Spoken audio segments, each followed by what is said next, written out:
এবার আমরা শিখবো কি যৌগিক থেকে জটিল বাক্য কি করে করবো। এর সহজ উপায় হচ্ছে একটা বাক্যকে আর একটা অন্য বাক্যের ওপর নির্ভরশীল করে দিতে হবে। ঠিক আছে, একটা উদাহরণ দেখো, সে পড়াশোনা করে এবং ভালো ফল করে। ঠিক আছে, এটা একটা যৌগিক বাক্য। একে জটিল কি করে করবো?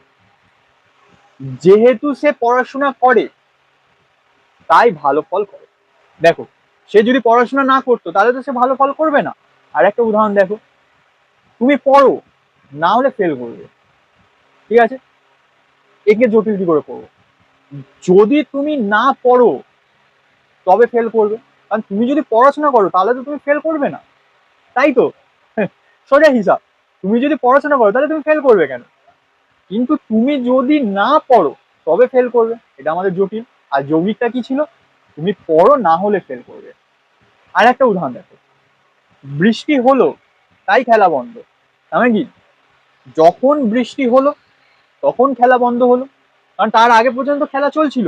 আর বৃষ্টি যদি না হতো তাহলেও তো আমরা খেলতাম, কিন্তু বৃষ্টি হচ্ছিল তাই জন্য তো খেলাটা বন্ধ হলো। আর পরের ভিডিওতে আমরা জেনে নেবো জটিল থেকে সরল আর জটিল থেকে যৌগিক কি করে করবো। তাই চ্যানেলটা সাবস্ক্রাইব করে নাও।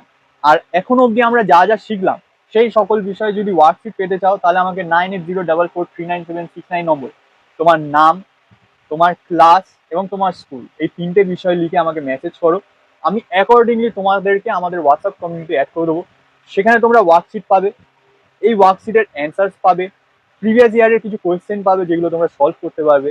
এবং সব থেকে এক্সাইটেড বিষয় যেটা, সেটা হচ্ছে MCQ based free exam links তোমরা পাবে, যেটাই যদি তোমরা প্র্যাকটিস করো সেখানে তোমাদের নাম্বার কিন্তু বাড়বে।